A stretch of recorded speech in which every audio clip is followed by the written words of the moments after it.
Welcome to rotational energy. Basically, rotational energy is pretty much the exact same as linear energy, just rotating. We're going to use the exact same strategies. The first thing is you're going to want to identify your variables, stuff like that. You can also get angular velocity, radius, also like the shape of the object, like whether or not it's a disc or like a ball, stuff like that. Second thing is you're going to want to do your LOL diagram. Pick two moments and then graph their energy. Rotational kinetic energy, translational kinetic energy, gravitational potential energy, and spring potential energy do not change. There's no rotational version of that. And then you do that for one moment, and then here's our system. And this is where you basically show the exchange of energy in and out of the system. And then this is like the same thing over here.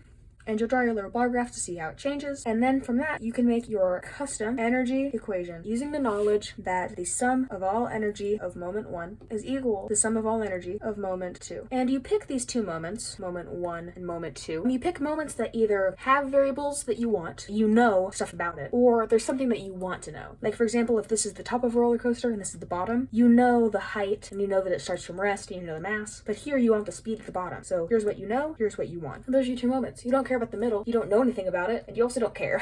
And so now you can basically add all of this and also work to make them add up. And the difference is that now we have K rotational kinetic energy. Normally translational kinetic energy is just 1/2 mv squared. And now we're just going to change that to 1/2 I omega squared. And one thing that you should know, when we think about translational velocity, we're thinking about like the center of mass and how that's moving. And so we want the velocity of the center of mass. And the velocity of the center of mass is equal to omega times r. And why do we know this? Well, the velocity of the center of mass is going to be equal to delta x over delta t. This is also equal to, if we change delta x into its angular counterpart, it would be theta times r over delta t. And theta times r over delta t, well, theta over delta t is just omega. And so that is how you convert velocity of the center of mass to omega. And then next, we're going to talk about